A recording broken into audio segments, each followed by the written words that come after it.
दोस्तों नमस्कार। मैं डॉक्टर सौरभ सुमन आप सभी का अपने इस यूट्यूब चैनल पर स्वागत करते हैं। आज हम बात करेंगे स्किन प्रॉब्लम के बारे में बात करेंगे। सोराइसिस सोराइसिस क्या होता है, इसमें क्या लक्षण होता है, कौन से कारण से सोराइसिस होता है, किस कारण से सोराइसिस का प्रॉब्लम होता है, उस कारण के बारे में बात करेंगे, लक्षण के बारे में बात करेंगे और होम्योपैथ में टॉप क्लास की मेडिसिन है उसके बारे में बात करेंगे। होम्योपैथिक दवा के प्रयोग करके होम्योपैथिक दवा का प्रयोग करके इस सोराइसिस को आसानी से ठीक किया जा सकता है। तो आज हम विशेष तौर पर सोराइसिस स्किन डिजीज के बारे में विशेष बात करेंगे और विशेष दवा के बारे में बात करेंगे। तो आप सभी मेरे इस वीडियो से जुड़े रहें। आप सभी से आग्रह है कि मेरे इस चैनल को लाइक करें, शेयर करें, सब्सक्राइब करें ताकि लोगों तक बीमारी संबंधित विशेष दवाओं का विशेष जानकारी हर वीडियो में मैं दे सकूं। तो चलिए आगे बात करते हैं सोराइसिस होने के कारण। तो सोराइसिस होने के कारण, सोराइसिस एक स्किन डिजीज है। स्किन डिजीज होता है, ऑटो इम्यून डिजीज है। शरीर के अंदर एक सेल्स होता है, तो कभी कभी किसी कारणवश यही सेल्स जो है सेल्स के खिलाफ काम करने लगता है।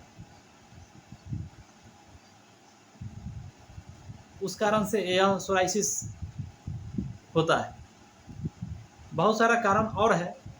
स्किन प्रॉब्लम होने का कारण बहुत सारा है।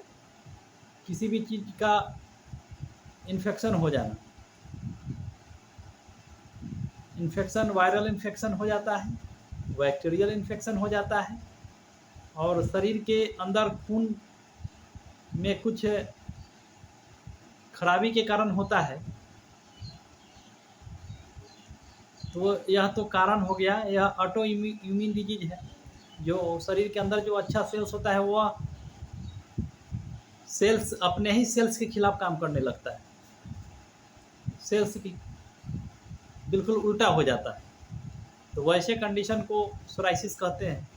सोराइसिस में लक्षण देखने को मिलता है कि स्किन पर मछली के चोटे जैसा उजला सफ़ेद पपड़ी की तरह बन जाता है, चमकदार सफ़ेद स्किन पर हो जाता है, मछली के चोटे की तरह। देखने में बहुत भद्दा लगता है, खराब लगता है। उसमें खुजली होता है, खुजली के साथ साथ उसमें ब्लड भी आ जाता है। सूखा खुजली होता है, उसके अंदर से भूसे की तरह निकलता है, उसे नोचने पर भूसे की तरह निकलता है, चूर्ण की तरह निकलता है, सूखा नोचनी होता है, ज़्यादा जलन होता है, ज़्यादा खुजली होता है। ज़्यादा खुजली हो जाने की वजह से वहाँ से ब्लड आने लगता है, जलन होता है। तो यह लक्षण हो गए। अब चलिए होम्योपैथ में विशेष दवाओं के बारे में बात करते हैं। तो होम्योपैथ में सबसे पहला दवा है सल्फर। सल्फर एंटीसोरिक मेडिसिन होता है। इसमें स्किन जो होता है गंदा दिखाई पड़ता है, मोटा दिखाई पड़ता है, काले कलर का चमड़ी दिखाई पड़ता है, उसमें बहुत ज़्यादा खुजली होता है। खास करके नहाने के बाद ठंडी हवा लगती है, उस वजह से खुजली ज़्यादा होने लगती है। कहीं से घूम करके आए, कपड़ा खोलने के बाद ठंडी हवा लग जाती है, इस वजह से वहाँ खुजली ज़्यादा होने लगती है। पेशेंट मैला कुचैला बना रहता है, पेशेंट साफ सफाई से नहीं रहता है, बहुत ज़्यादा खुजली होती है, खुजलाते खुजलाते वहाँ से ब्लड का डिस्चार्ज होने लगता है, जलन होता है। तो वैसे कंडीशन में सल्फर का प्रयोग 30 पोटेंसी में सुबह खाली पेट 5 बूंद और शाम में करना चाहिए। उसके बाद दूसरे नंबर की दवा आती है पेट्रोलियम। पेट्रोलियम में बहुत ज़्यादा खुजली होती है, सूखा खुजली, ड्राई खुजली। खुजली वाले जगह बहुत सूखा होता है और फटा फटा वहाँ फटने लगता है, स्किन क्रैकिंग होने लगता है, फटने लगता है, वहाँ से ब्लड आने लगता है, बहुत ज़्यादा नोचनी होता है, कभी कभी जलन भी देखने को मिलता है। स्पेशली रात के टाइम में इसमें ज़्यादा खुजली होता है और ठंड के मौसम में, स्पेशली ठंड के मौसम में ज़्यादा खुजली होता है। ये ठंड के मौसम की खुजली का ये सबसे अच्छी दवा है। तो इसका प्रयोग 30 पोटेंसी में सुबह खाली पेट 5 बूंद, दोपहर में 5 बूंद और शाम में करना चाहिए, बहुत अच्छा रिजल्ट देता है। उसके बाद आता है हाइड्रोक्लोरोटाइल। हाइड्रोक्लोरोटाइल में स्किन बिल्कुल लाल हो जाता है, धूप में जाने की वजह से स्किन बिल्कुल लाल हो जाता है, खुजली वाला जगह बिल्कुल छोटा छोटा पूरा पूरा एकदम बिल्कुल लाल, पूरे शरीर में बुनका बुनका की तरह लाल कलर का हो जाता है, धूप में जाने की वजह से बहुत ज़्यादा लाल हो जाता है, धूप में एग्रीवेशन होने लगता है, धूप में बढ़ जाता है, उसमें ज़्यादा खुजान होने लगता है, खुजान होते होते उसमें से ब्लड भी आने लगता है। तो वैसे कंडीशन में हाइड्रोक्लोरोटाइल बहुत ही अच्छा दवा है। हाइड्रोक्लोरोटाइल मदर टिंचर में इसका प्रयोग करना चाहिए। 15 बूंद दवा सुबह खाली पेट में 5 बूंद, दोपहर में 5 बूंद और शाम में करना चाहिए। उसके बाद आता है आर्सेनिक। आर्सेनिक में शरीर के अंदर चकाते चकाते जैसा निकल आते हैं, सूखा खुजली होता है, खुजली इसमें बिल्कुल सूखा होता है और खुजली नोचने पर, उसको खुजलाने पर उसमें उजले कलर का मोटा परत जैसा उसके अंदर से निकलता है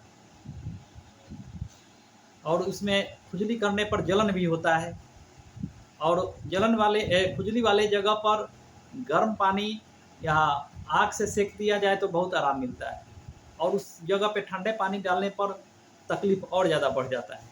तो वैसे कंडीशन के लिए, स्किन डिजीज के लिए आर्सेनिकल बहुत ही अच्छी दवा है। इसका प्रयोग 30 पोटेंसी में सुबह खाली पेट 5 बूंद और शाम में 5 बूंद करना चाहिए, बहुत अच्छा रिजल्ट देता है। तो आगे तो आर्सेनिक बहुत अच्छा रिजल्ट देता है, सोराइसिस के कंडीशन में बहुत अच्छा काम करता है। अगला दवा है ग्रिफाइटिक्स। ग्रिफाइटिक्स में होता है कि शरीर के अंदर फोड़ा फुंसी निकल आते हैं, उसमें से पीप का डिस्चार्ज होता है, उसमें से गाढ़ा चिपचिपा पीप निकलता है, खुजली बहुत ज़्यादा होता है।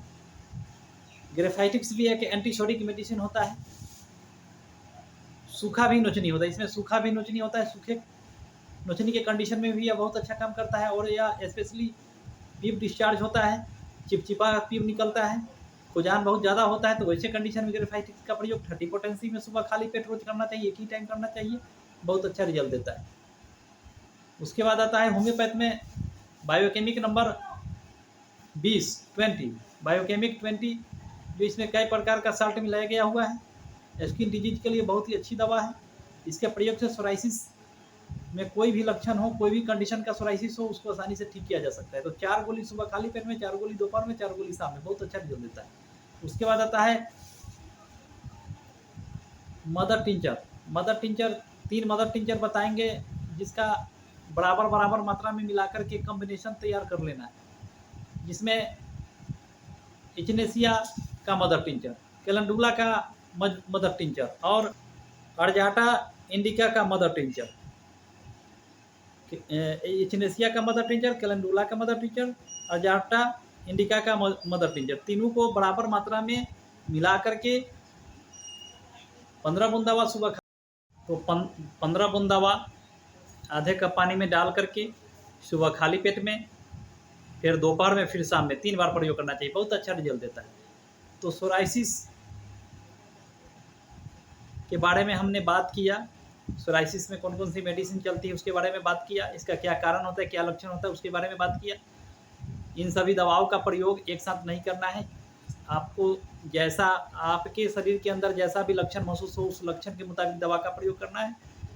30 पोटेंसी में प्रयोग करना है, लंबे टाइम तक करना है, कम से कम जो दवा हमने 30 पोटेंसी में खाने के लिए बताया है, उस दवा का प्रयोग लंबे टाइम, कम से कम 3 से 4 महीने करना चाहिए। मदर टिंचर में भी बताया है, लक्षण के मुताबिक 3 से 4 महीनों तक इसका प्रयोग करें।